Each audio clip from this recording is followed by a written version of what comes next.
I just found a 7-night Caribbean cruise on a modern megaship for only $215 per day. And that includes food, drinks, Wi-Fi, taxes, fees, and entertainment for 2 people. It's on the MSC Seashore, which is a newer ship that launched in 2021. And it's undercutting Carnival, Royal Caribbean, Norwegian, and everybody else by hundreds and even thousands of dollars. So what's the catch? How can MSC offer all of that at a price that seems too good to be true? Well, it turns out there's a reason MSC Cruises is so cheap, and it has everything to do with secret business strategies, international shipping empires, and some clever cost cutting that most people never even notice. I spent weeks digging into it, and what I found might just change how you think about budget cruising.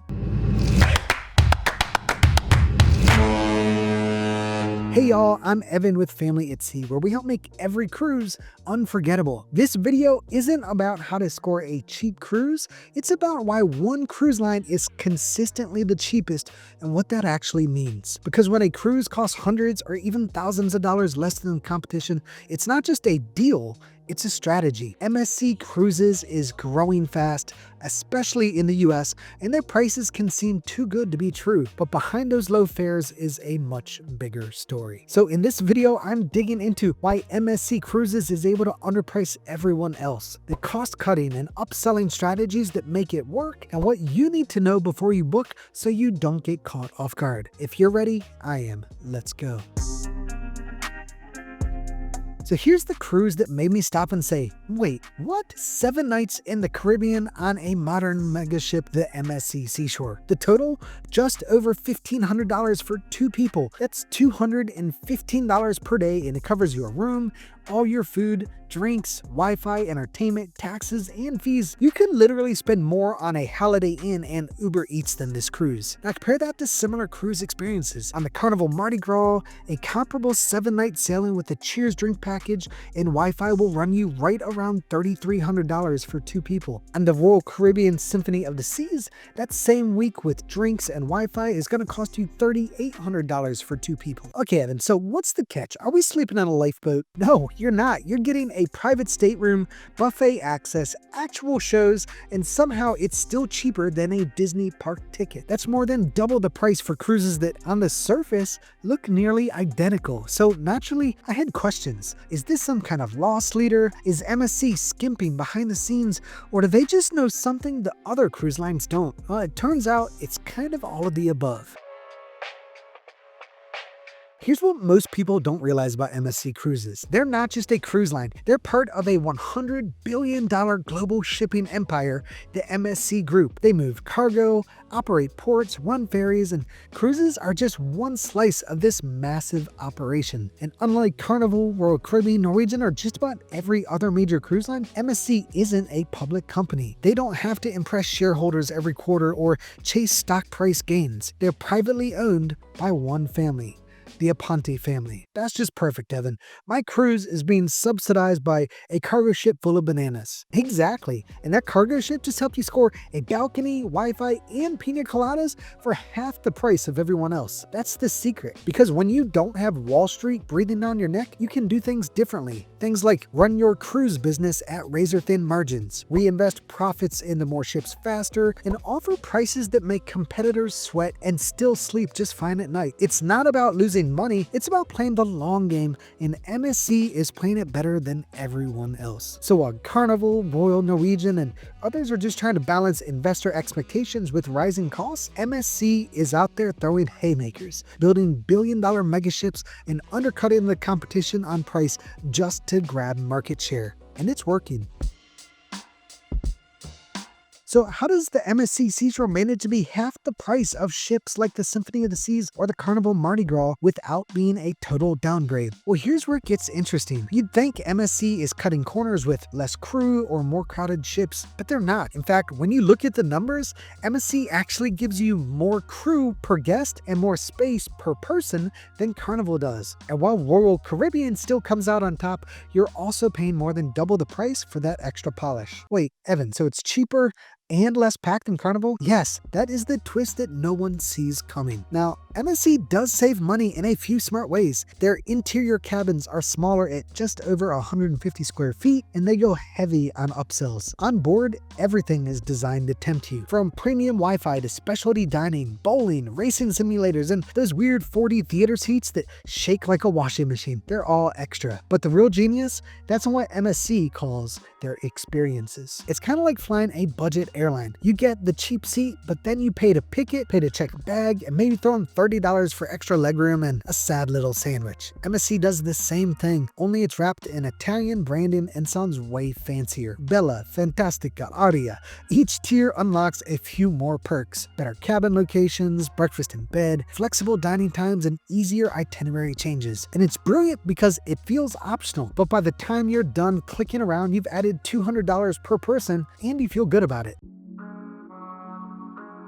Okay, so the numbers check out, but what's it actually like to cruise with MSC? Well, let's start with the good. The ships themselves are beautiful. The seashore, the seascape, the brand new World America, they're sleek, stylish, and honestly feel way more like modern European resorts than budget cruise ships. You'll walk on board and will not believe that this was the cheap budget cruise. So Evan, what's the catch? Does it smell like fish sticks and Birkin dreams? Surprisingly, no. It's more like espresso and Swarovski crystal staircases. Now, the onboard experience can be very hit or miss, and that's where expectations matter. MSC does have more crew per guest than Carnival, but it doesn't always feel like it. Service can be inconsistent. One night your server's on point, and the next night you're 5 cocktails deep and still wondering if the bar staff remembers you exist. And the customer service before and after the cruise, well, it's worse, like objectively worse. Like if you try calling or emailing MSC directly, don't hold your breath, or better yet, just don't. And that's exactly why having a travel agent in your corner